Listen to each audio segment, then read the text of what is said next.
इस वक्त की बड़ी खबर आपको बताते चले जो कि आ रही है रुधौली से। प्रैक्सिस विद्यापीठ गुरुकुल परंपरा रुधौली बस्ती के बच्चों द्वारा निकाली गई अनूठी पहल।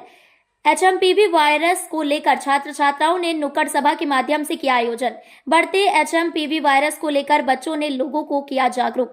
कोरोना काल के बाद भारत सरकार द्वारा गाइडलाइन जारी करने की अपील। खांसी, जुकाम, बुखार, थकान, मांसपेशियों में खिंचाव आदि को न करे दरकिनार, वरना हो जाएंगे एचएमपीवी वायरस के शिकार। देश में मीडिया टीम ने कुल अब तक कई मरीजों के संक्रमण होने की थी पुष्टि। सचेत रहने की अपील। बचाव हेतु नजदीकी स्वास्थ्य केंद्र में निःशुल्क जांच कराने सहित भीड़ वाले क्षेत्रों में न जाने की अपील। इंटरमीडिएट के छात्र छात्राओं में नुक्कड़ सभा के माध्यम से दिखाई अपनी प्रतिभा। शिक्षा, खेलकूद के साथ साथ समाज में लोगों को जीने की सिखाते हैं गुण। नगर पंचायत रुधौली के विभिन्न जगहों पर नुक्कड़ नाटक के माध्यम से किया जागरूक। प्रैक्सिस विद्यापीठ के प्रबंधक सुशांत कुमार पांडे ने बताया, बढ़ते वायरस की पहले बचने के लिए लोगों को होना चाहिए जागरूक। प्रभारी निरीक्षक विजय दुबे, मीडिया टीम सहित स्थानीय लोगों ने बच्चों के कार्यक्रम को सराहा। सत्यप्रकाश बरनवाल, पत्रकार, रुधौली बस्ती।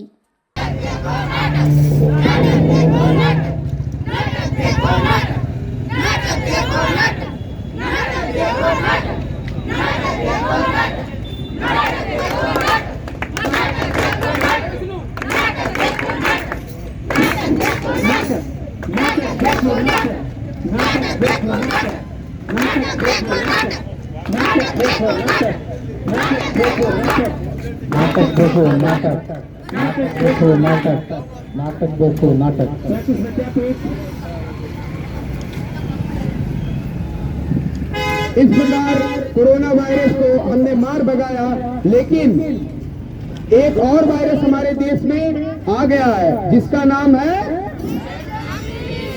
क्या नाम है?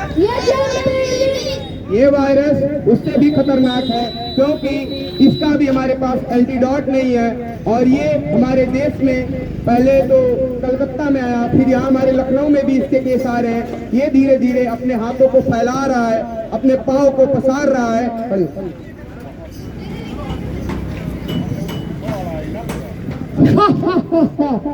I am back। मैं वही कोरोना हूँ, मैं वही कोरोना का बड़ा भाई हूँ जो फिर से नए रूप, नए रंग के साथ आप लोग को परेशान करने आ चुका हूँ। मैं कोरोना से भी ज्यादा खतरनाक हूँ, क्योंकि मेरा कोई इलाज नहीं है। जैसे तुम्हें लाडिया पड़ी, तुम्हारे पिता एक्सपायर हुए, तुम्हारे गाँव वालों को परेशानी हुई, अब मैं आ गया हूँ। अगर तुम लोग सतर्कता नहीं बताओगे तो मैं सब खत्म कर दूंगा, मैं पूरी दुनिया खत्म कर दूंगा। इस तरह तो एचएमपीवी ने अपने बारे में बताया और कहा कि ये भी उसी कोरोना की तरह हमें नुकसान पहुंचाएगा, और इसको हम, इसके बारे में हम और एक दृश्य के माध्यम से समझेंगे। चलिए देखते हैं।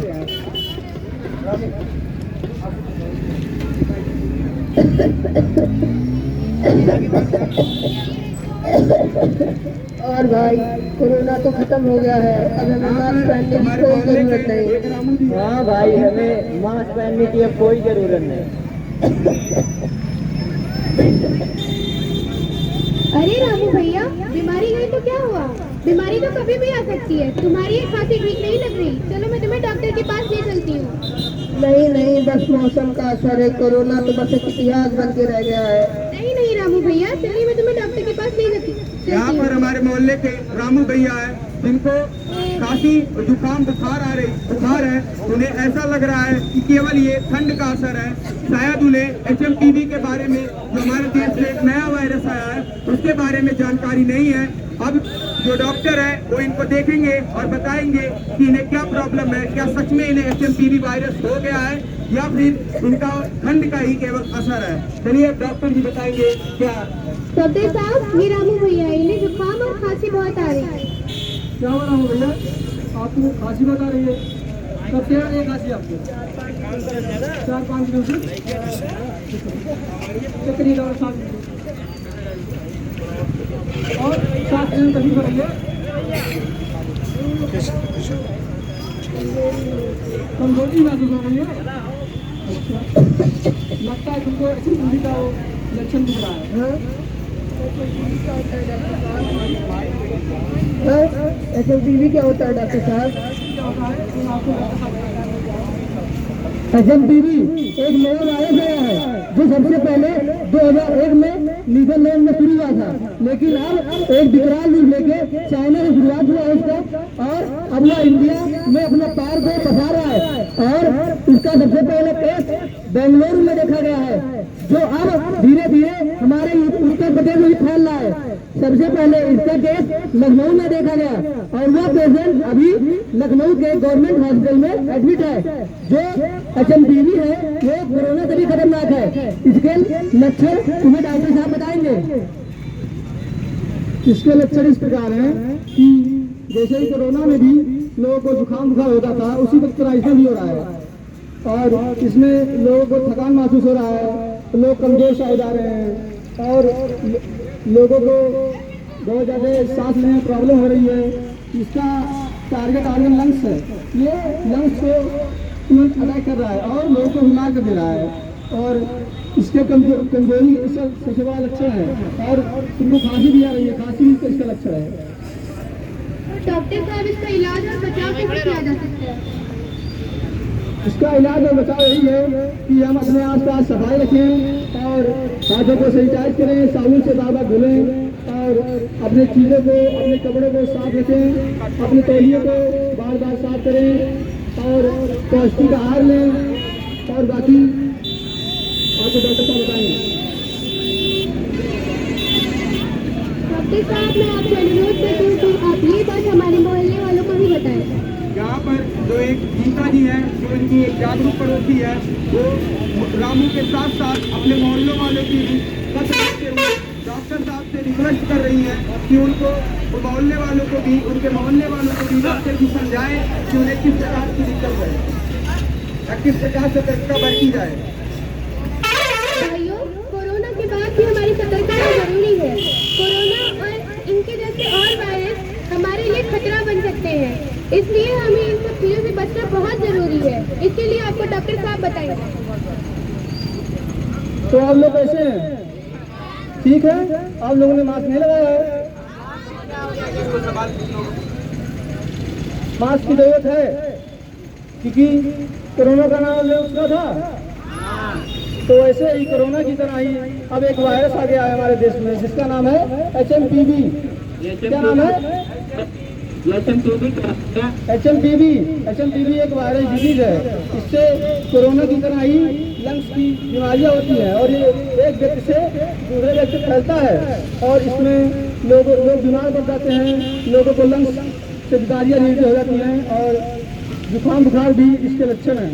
और आप लोग यहाँ इसलिए हमें इन सब चीजों से बचना बहुत जरूरी है। इसके लिए आपको डॉक्टर साहब बताएंगे। तो आप लोग कैसे हैं? ठीक है? आप लोगों ने मास्क नहीं लगाया है?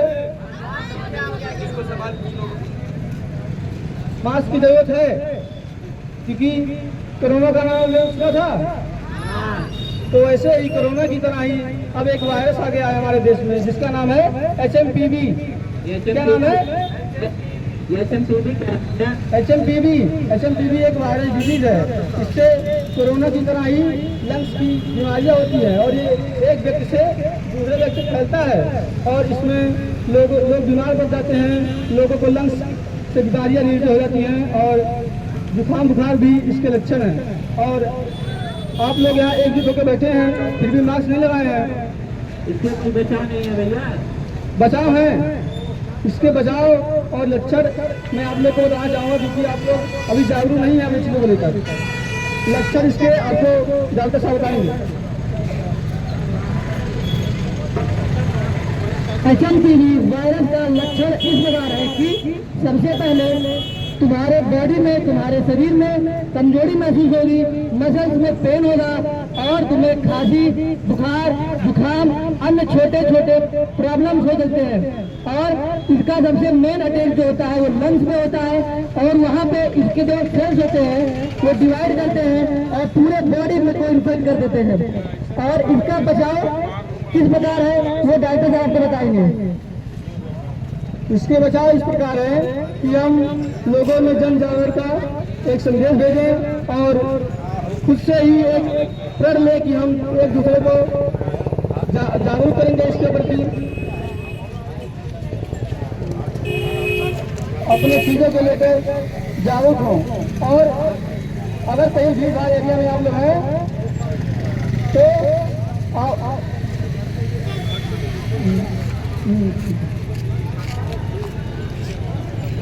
आप लोग यहाँ बैठे हैं तो आप लोग को मास्क लगाना जरूरी बात है, क्योंकि ये एक वायरल डिजीज है जो एक व्यक्ति से दूसरे व्यक्ति को फैलता है। तो अगर आप लोग यहाँ एकजुट होकर बैठे हैं तो अगर मान लीजिए इनको है तो इनसे इनको हो सकता है, आप सबको हो सकता है इससे। तो इसी वजह से आप लोग को सावधानी बरतनी होगी, मास्क लगाना होगा और लोगों में दूरियां बरतनी होगी। और बाकी आपको सब बताएंगे। आप लोग ने ब्लड सेल का नाम सुना होगा? हाँ सुनिए। जो आरबीसी, डब्ल्यूबीसी और प्लेटलेट्स होते हैं वो उनका फंक्शन तो आप जानते होंगे। जो आरबीसी होता है उसका काम क्या होता है? उसका काम आरबीसी का फंक्शन कितने लोग जानते हैं?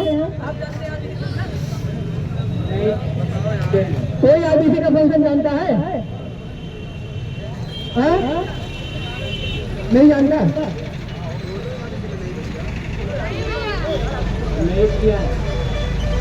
आरबीसी का फंक्शन नहीं जानते? आरबीसी, डब्ल्यूबीसी और प्लेटलेट होते हैं, 3 सेल होते हैं, ब्लड सेल होते हैं। आरबीसी जो होता है ये हमारे बॉडी में फॉर्म होता है, जिनका मेन फंक्शन होता है ऑक्सीजन न्यूट्रिशन को ट्रांसफर करना।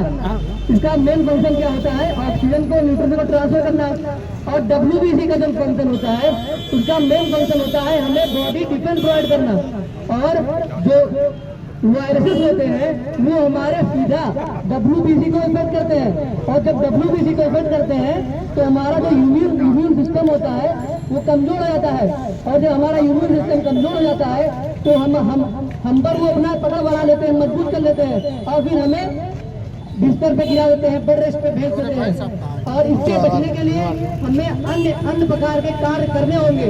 जो इससे बचाव का भी कोई एंटीडोट भारत में या पूरे विश्व में अभी नहीं खोजा गया है। साइंटिस्ट लगातार उस पर कार्य कर रहे हैं कि किस प्रकार जल्दी से जल्दी हम लोग इसका एंटीडोट खोजें और इसको जल्द ही इस पृथ्वी से दूर हटाए। अभी इसका कोई एंटीडोट नहीं मिल पाया है तो हमें इसके बचाव के करने के अलावा इसका कोई और इलाज नहीं है।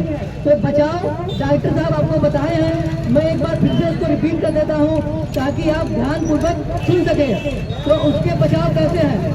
आप जो सब्जियां, फल, फ्रूट खाते हैं उसको एक बार जब बाजार से लेकर आए तो एक बार जरूर सुने और कोशिश करें कि हरी सब्जियां जरूर खाएं।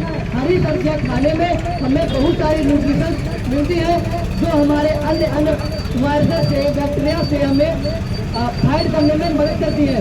और दूसरा बचाव ये है कि किस प्रकार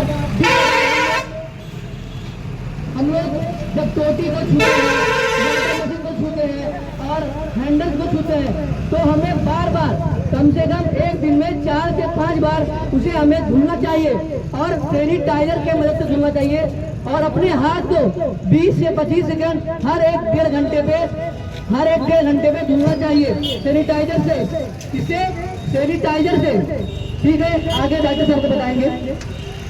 जैसा कि डॉक्टर साहब ने हम लोग को बताया है कि डब्ल्यूबीसी जन चेतना है यहाँ पर आए हुए हैं और हमारे इस जन चेतना का माध्यम एक नाटक रहने वाला है। तो आप कृपया इसको ध्यान से देखिएगा और समझिएगा और हमारे भावनाओं का कद्र करिएगा कि किस प्रकार हम सतर्कता के लिए जागरूक हैं और आप भी सतर्कता के लिए जागरूक होइएगा।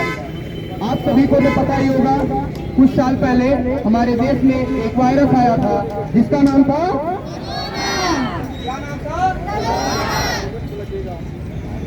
इसका नाम कोरोना था। वही कोरोना जो कुछ वर्ष पहले आया था। हाँ, वही कोरोना वायरस जो कुछ वर्ष पहले आया था और हमारे देश में कई विपदाएं बढ़ा दी थी। जो लोग बाहर रहते थे, संसाधनों के बंद होने की वजह से उन्हें पैदल यात्रा करनी पड़ी, कईयों की बहन विधवा हो गई, माँ बाप कईयों के बिछड़ गए। ऐसे और पूरे देश को इसने प्रभावित किया, अभी तो पूरे देश को नहीं पूरे विश्व को भी इसने बहुत प्रभावित कर दिया था और हमें लॉकडाउन में कई सारी परेशानियां झेलनी पड़ी। यहाँ पर आप जितने लोग हैं जरूर आप में से किसी न किसी के जानने वाले आस पास में कोई जरूर इससे प्रभावित हुआ होगा। क्या आप में से कोई हुआ? जानने वाले मर गए थे।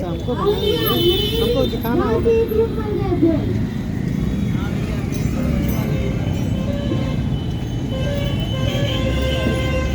बाहर निकलने में बहुत लाठी पड़ती थी। हाँ, कोई भी बाहर जाए तो पुलिस उसे लाठी भी मारती थी। किसी के सभी लोग संक्रमित इससे हो गए थे, हमारे जानने वाले हमारे आसपास के लोग इससे संक्रमित हुए थे। लेकिन वाकई में ये वायरस बहुत ही मजबूत था। हमारे वैज्ञानिकों ने इसकी दवा बनाई और हमने भी इससे हार नहीं माना, इसका डट के सामना किया।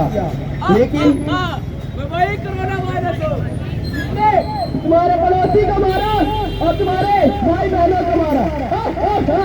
वही कोरोना वायरस, किसने तुम्हारे दुकानें बंद करवाई और तुमको लाठी मरवाया? मैंने वही कोरोना वायरस।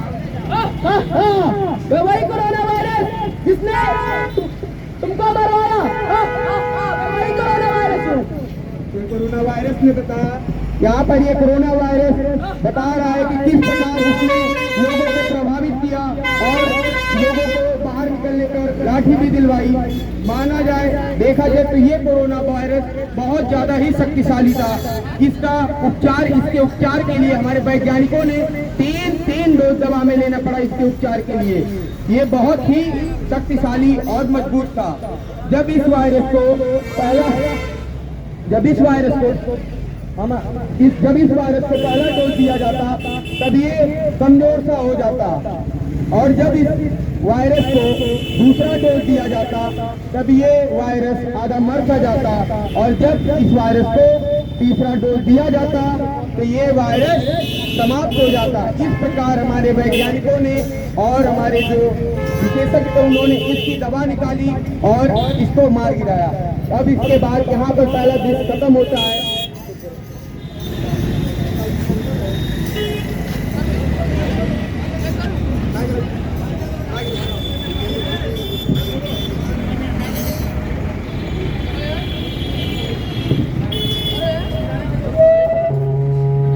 डॉक्टर जी अब मास्क देने जा रहे हैं, आपकी तैयारी से लेकर और लगाएं और जो दूरियां जो स्वच्छता के नियम है, एक जाने ही बचाव है। अगर जो हम सावधान रहते हैं तभी बीमारियों से दूरी बनाए रख, अगर जो हम सावधान हैं तभी बीमारियां हमसे दूर रहेंगी और हम इससे बचे रहेंगे। हमें इसका सावधानी का जो नियम है उनका पालन करना चाहिए। हमेशा हमें हाथ धोना चाहिए साबुन से। हमें भीड़ भाड़ के इलाकों में हमें सावधानी पूर्वक चलना चाहिए। ध्यान देना चाहिए कि कोई ऐसा चीज ना छुए, जो ऐसे चीजों को हाथ से ना छुए नंगे हाथों या फिर वैसे अपने हाथों से कि जो और अन्य लोगों द्वारा छुआ गया हो और हमें छोड़ने से वो हमारे अंदर दिया जाए, क्योंकि वायरस जो है ये बाहर रहता है तो एक मरे हुए डेड सेल की तरह ये काम करता है। लेकिन जब हम हाथ से छूते हैं किसी चीज को तो ये हमारे हाथों में चिपक जाता है या फिर हमारे हाथ में आ जाता है और फिर हम जब किसी चीज को खाते हैं या फिर उस हाथों से बिना हाथ धोने हुए किसी चीज को खा लेते हैं तो ये हमारे अंदर जाता है और ये वायरस फिर एक जीव की तरह काम करने लगता है। क्योंकि वायरस जब बाहर रहता है तब एक डेड सेल की तरह काम करता है, लेकिन जब अंदर जाता है तो वे एक जीव सेल की तरह, ये जीव कोशिका की तरह काम करने लगता है और हमारे शरीर में ये बढ़ने लगता है धीरे धीरे। आज के इस कार्यक्रम का बच्चों ने एक नुक्कड़ के माध्यम से जागरूकता फैलाने का प्रयास किया। प्रैक्टिस विद्यापीठ के ये बच्चे सदैव ही जन जागरूकता के लिए प्रैक्टिस विद्यापीठ जो हमेशा तत्पर रहता है, चाहे वो शिक्षा हो चाहे जन सेवा हो, किसी भी क्षेत्र में कोई बच्चा नहीं जिस क्षेत्र में प्रैक्टिस विद्यापीठ ने जन सेवा और समाज के उत्थान के लिए कार्य न किया हो। बच्चों के नुक्कड़ नाटक के इस कार्यक्रम में छोटे से मनमोहक कार्यक्रम में रुधौली के सचिव प्रभावी निरीक्षक हमारे बीच मौजूद है। मैं सर से निवेदन करूंगा इन बच्चों के थोड़ा हौसला अफजाई के लिए और इस महामारी वायरस के से कैसे लोग बचाव करें, इस संदर्भ में सर से अनुरोध करूंगा कि सर 2 शब्द हमारे बच्चों को और जनता को बताएं कि कैसे इससे बचा जा सके। प्रभारी निरीक्षक महोदय,